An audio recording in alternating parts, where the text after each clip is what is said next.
Good afternoon, everyone. My name is George McElraith. I'm currently the chair of the Scotland branch of IIRSM. Today we have one of our own members, John Hamilton, who is an independent safety consultant and has been for 20 odd years. He's the director of JFH Support Services, and he's going to do this webinar on ISO 45003. He specialises in his day-to-day work as part of the health and safety compliance sector. And without anything, before I just close this and hand the rest of the meeting over to John, just to remind you that we're having our second webinar on the 18th of May, and that will be on CDM again at 4 o'clock, 1600 hours to 1700 hours. Without anything further to say at the moment, I'm going to hand over to John, and I hope you all enjoy the presentation. Thank you very much. Hi there.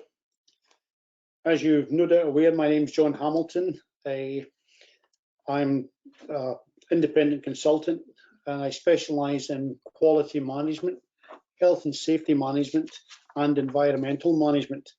Having worked from home for almost 20 years, I was fully aware of the pitfalls and challenges, especially as I came from a corporate background within a large international organisation. I have a varied background, starting with the construction industry and then flowing through manufacturing, distribution, sales and marketing, public and third sector. The introduction of 45003 summarised my interest in the psychological and psychosocial aspects of our work-life balance. Can you change this?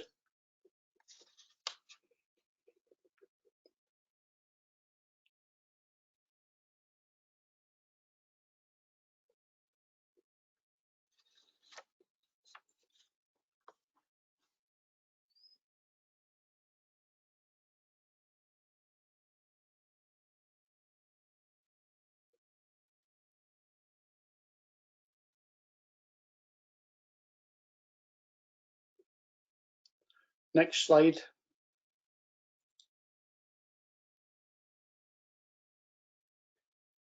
Okay, so where are we now? There's no doubt that the onset of the pandemic has increased awareness of increased mental health challenges at home and in the workplace. Before the pandemic, companies were already aware of the hazards imposed by not identifying the risks associated with mental health issues. Some companies were aware of these challenges, however, many failed to relate the cause and effect. We have clearly a legal responsibility to care for our employees.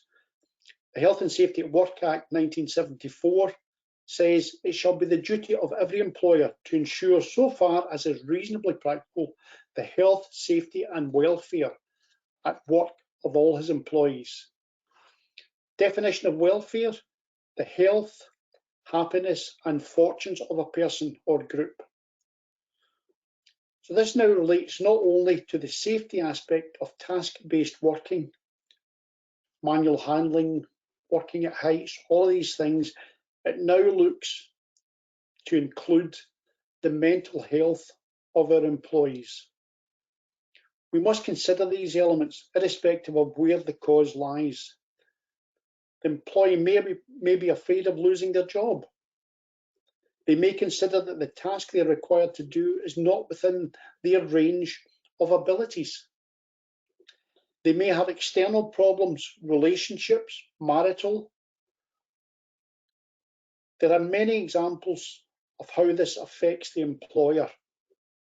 Absenteeism, poor productivity, loss of attention to detail, and many, many more.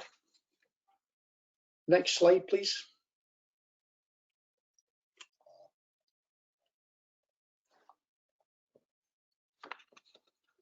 Sorry, the next slide, please. Thank you. What are our aims and objectives? We want to try and raise an understanding of the elements of psychological and psychosocial risks. Fancy words, sounds good. That affect our employees in the home and the workplace. The number one factor is causing stress, concerns about money, work, and the economy. It affects us with stress and anxiety. Define anxiety: feeling of tense, nervous, or unable to relax. There is an extreme version of anxiety. It's called ergophobia, and it's an excessive fear of the workplace. Ergophobia was first described in the 19th century as both the art of laziness and a morbid fear or hatred of work. One is controlled and intentional, and perhaps even pleasurable idleness. The other is an unavoidable anxious state, closely related to the modern day to burnout, panic attacks, and depression disorders. So why BSI? British Standard Institute are responsible for the creation and maintenance of standards that are in use in the UK and throughout the world. There are over 27,000 active standards at present, covering all aspects of what we do. The most common, probably to all of us, are the 9001 quality management systems, 14,001 environmental management systems, and of course 45,001 occupational health and safety management systems. And now 45,003, which is an add-on to 45,001, which is psychological health and safety.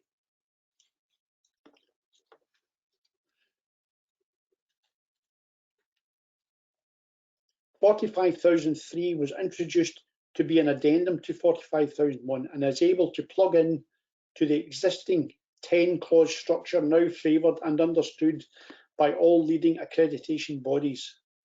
Annex SL was introduced in order that existing standards would be aligned and that the clause references would be compatible for similar standards. Annex SL was introduced along with the revision 9001 and 14,001 in 2015. The idea being that clauses would be similar throughout and that there would be the possibility to integrate requirements of various standards. Next slide, please.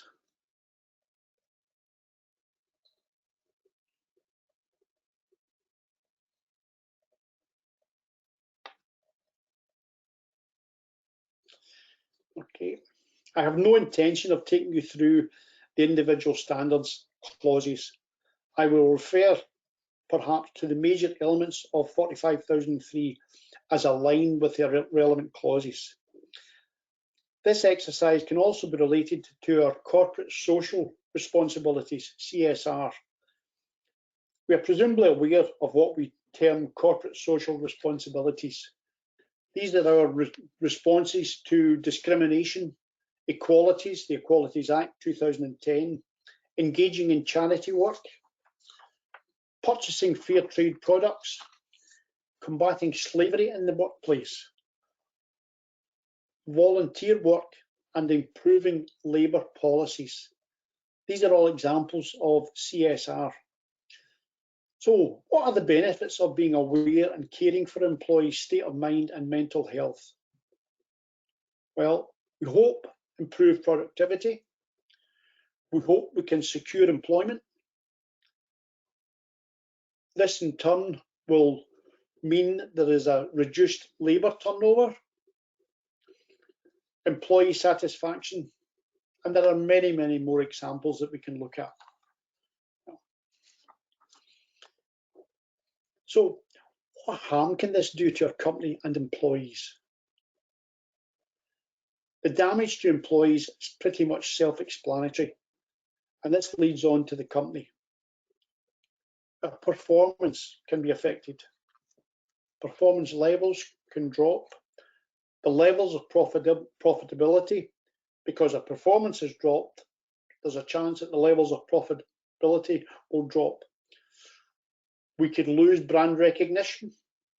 We could lose reputation. All of these are relevant. The next question would be, are our staff and managers competent and capable of identifying mental health issues? Do we listen to our employees? Do we understand that their personal needs can affect the performance at work and that they may need support? Have we made an effort to train our managers and leaders to identify the signs associated with mental health and stress issues? Why should we, as employers, care if our employee has problems at home, as long as they come to work? Now, firstly, we have a legal responsibility. As we've already said, Health and Safety at Work Act quite clearly states our legal responsibility. If our employees are comfortable at their work, then they will improve their output.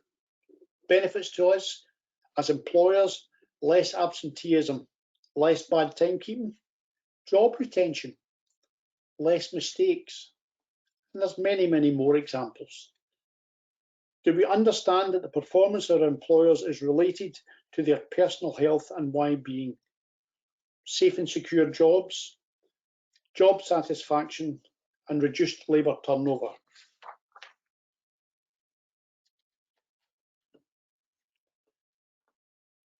Sorry, can we go back one slide?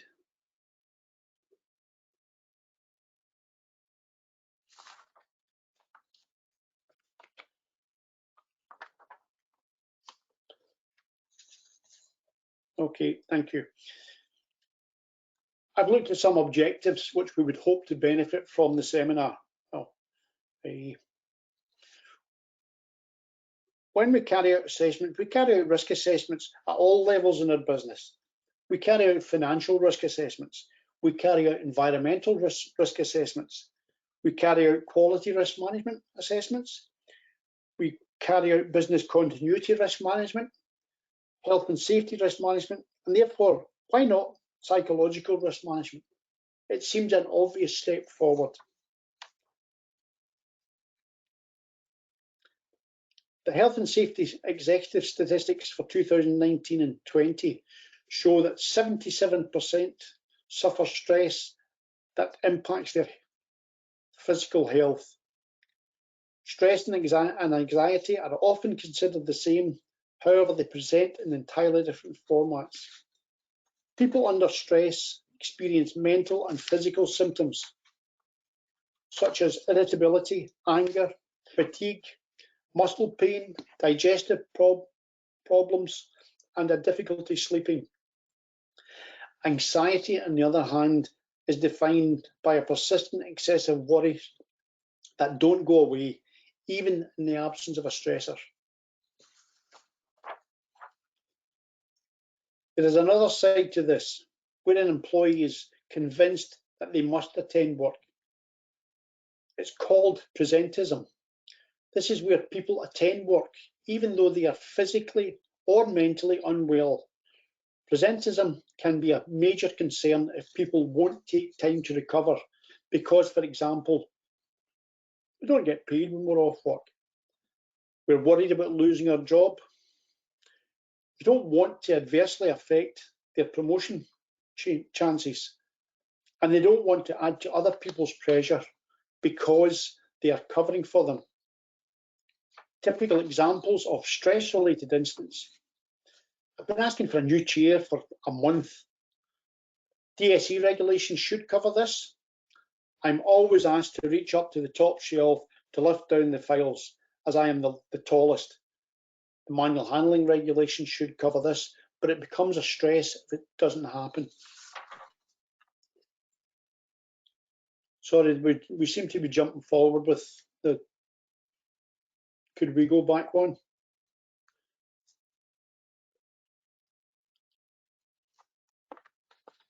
Sorry, go to the next one.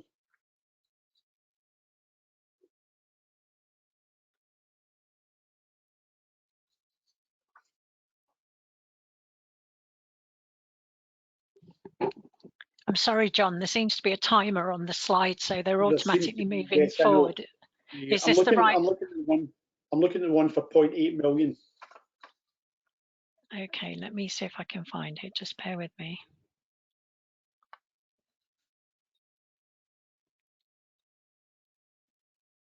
No, we're going in the wrong direction. Okay, just bear with me.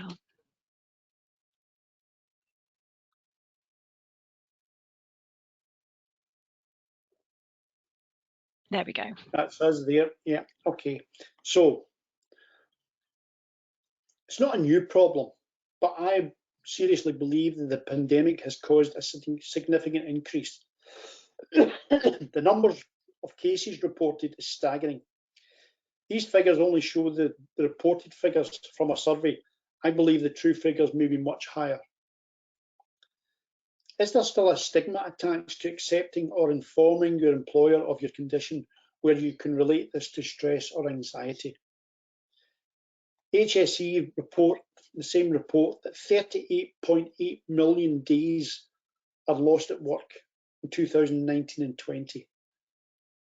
Bearing in mind, not all days lost and reported are stress related.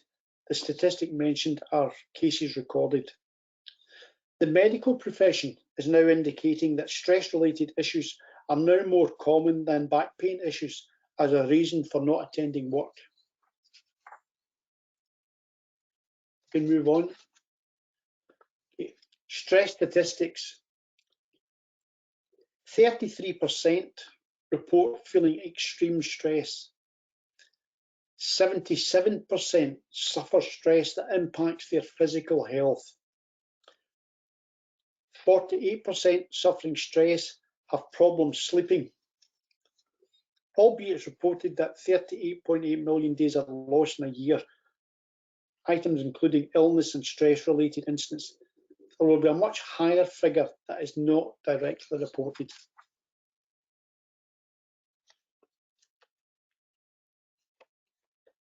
Individuals may also adopt or adapt poor health behaviours as a way of coping with stress, such as smoking, substance abuse. That could include legal or illegal drugs and alcohol, unhealthy eating practices, decreasing exercise, and withdrawing from social interaction, such as meeting with friends. And this was very apparent during the pandemic period. Some behaviours are linked to increased likelihoods of ill health, including obesity, diabetes, cardiovascular disease, and mental ill health. These can have a long or short-term effect on the workforce.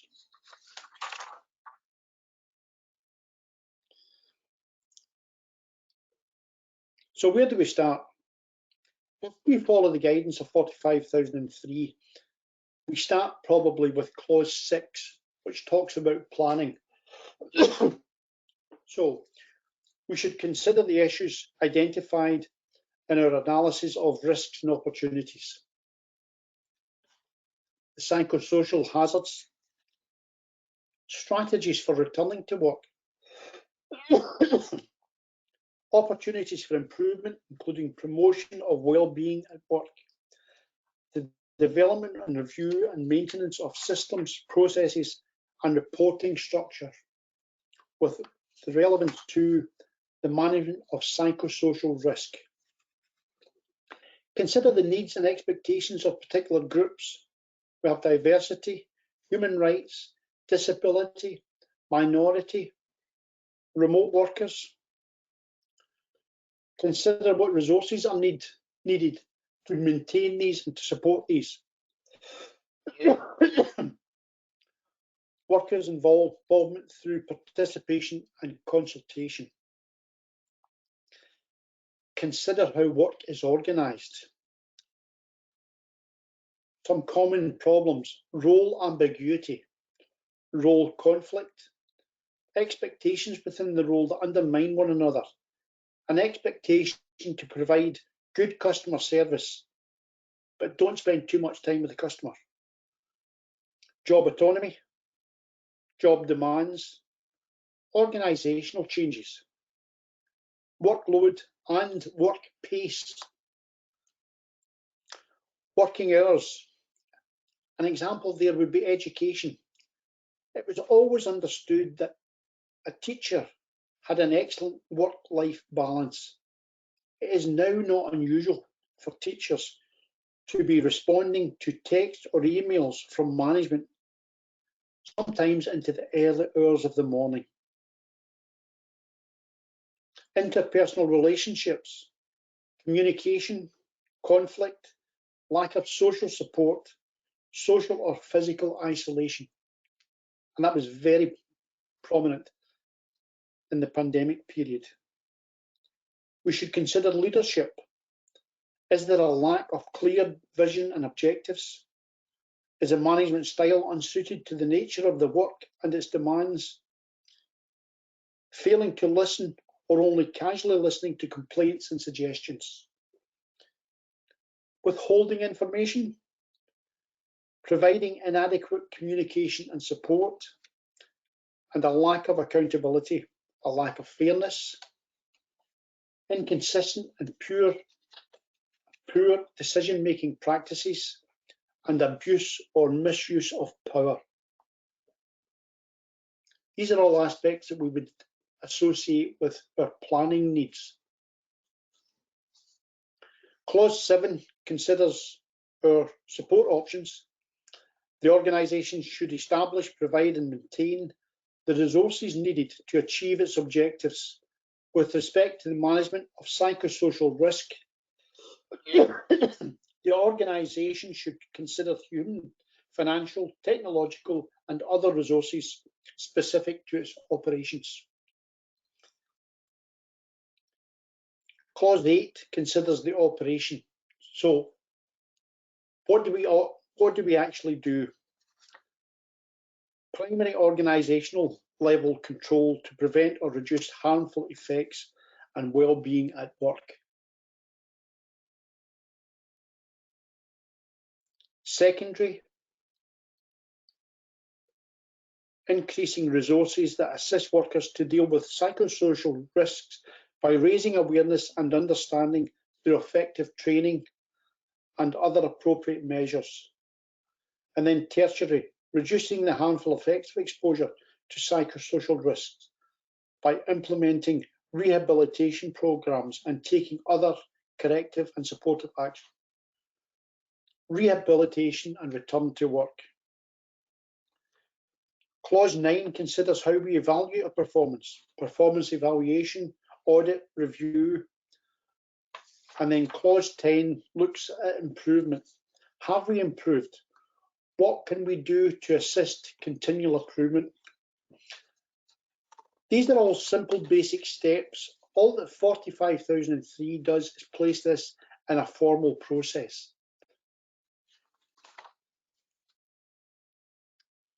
Please remember, stress is a generic term that has many elements and factors. How often have we seen these behaviours and related them to some other cause? She's so reliable. She will always come to work even when she's ill. He's fine. He just gets distracted sometimes. You obviously had a late night. She was just very quiet and keeps herself to herself. He was always in time. It's not like him.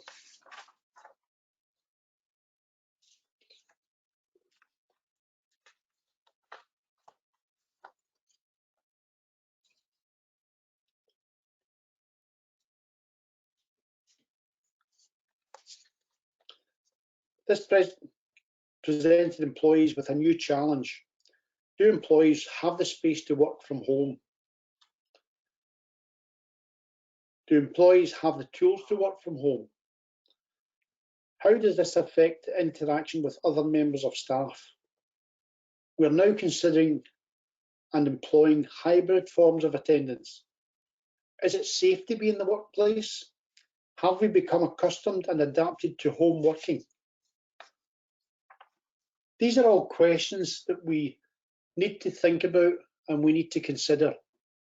45,003 is an ideal format for allowing us to think about and to formalise these thoughts.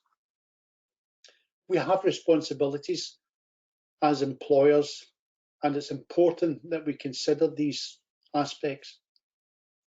Thank you very much for listening to me. I'm absolutely delighted if you can come up with any questions, and I'll try and give you some reasonable answers if I can. Thank you very much for your time.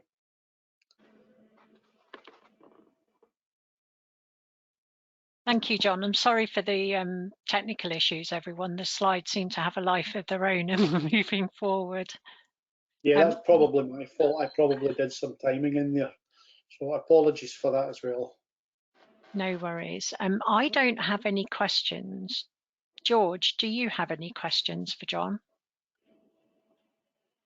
No, not at the moment. Is the ISO 45003, John, going to take over from, as it were, mental health training, as an independent sector?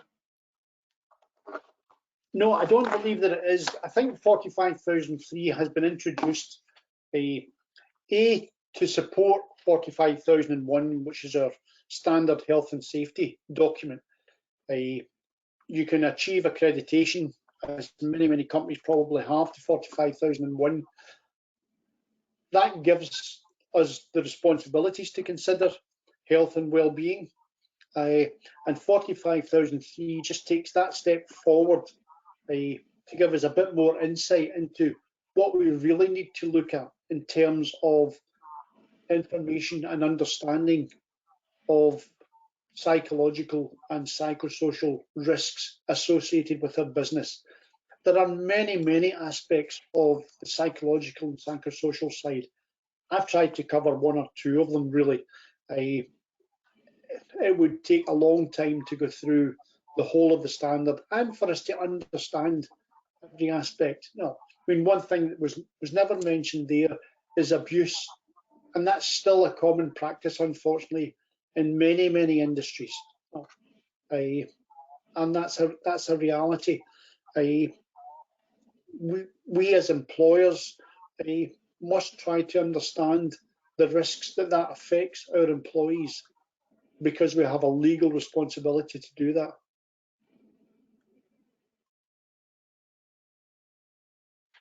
Any more questions, George?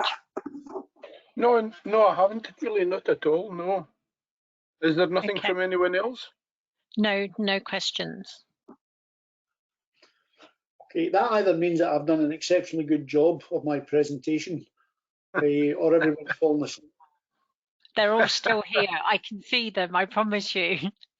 Well, that just leaves us to thank John for that really interesting presentation, and thank you, George, for the branch updates. Thank you, everybody, for attending. We will be uploading this webinar onto the IIRSM YouTube channel in the next couple of days, so you'll be able to watch it there. So thank you, everyone. And we just had a question come through. Okay, do you know if there has been a large uptake? Oops. Lost my question, another one came in. Do you know if there has been a large uptake of ISO 45003? No, there's not been a massive uptake of it. A lot of people have looked at it and considered it. As I said, probably in the presentation, there is actually no need for us to consider taking accreditation. I think it's a tremendous document to give us a formalised approach to considering our psychosocial risks in our business. That doesn't mean to say we need to go down the credit. There have been companies, I mean, within day 2 of the standard being released, there were companies applying for accreditation. So yes, there are companies that have applied for it and will use it. I think as a reference document, it's very valuable. It lets us understand and think about the risks and identify the risks, which are requirements of all the other standards because we need to look at risk and opportunity, and we need to look at hazards and risks. And we do that for every part of our business. So it's important that we do it for this part of our business as well. But no, there has been a tremendous uptake so far. Okay, great. We've got another question now. Is there a guideline in terms of the size of an organisation and its activities to the number of mental health first aiders, similar to a first aid needs assessment? Not at this moment in time. There doesn't seem to be that an indicator. I personally would relate it similarly to the first aid requirements. I think our first aiders could be basically trained to understand. I think the bigger challenge, other than the first aid, is management themselves. I think we need to understand that management should have an understanding of mental health issues and what they term psychosocial, psychological risks. Let's be aware of that as management team. That's the important factor, I feel. Great, thank you. And one more question. Will it be required when bidding for new contracts, in your opinion? Well, no, I spend a lot of time filling in applications for CHAS, for construction line, and under CSR, they are constantly increasing their amount of questions. And I would not be surprised if in the coming time that CHAS and construction line and Achilles all kind of jump on the bandwagon of asking, have you considered psychological and psychosocial risks within your risk matrix? Great, thank you. And that's the end of the questions. A couple of comments saying thank you for a really good presentation. Thank you for an interesting presentation. So I'll say again, thank you, John. And thank you everyone for attending. Pop the date in the diary of the 18th of May for the CDM webinar, and we'll be promoting that from tomorrow. So I'd like to wish everybody a good evening. Thank you, everyone. Thank you, everyone. Thank you. Take care. Thank you. Thanks, John.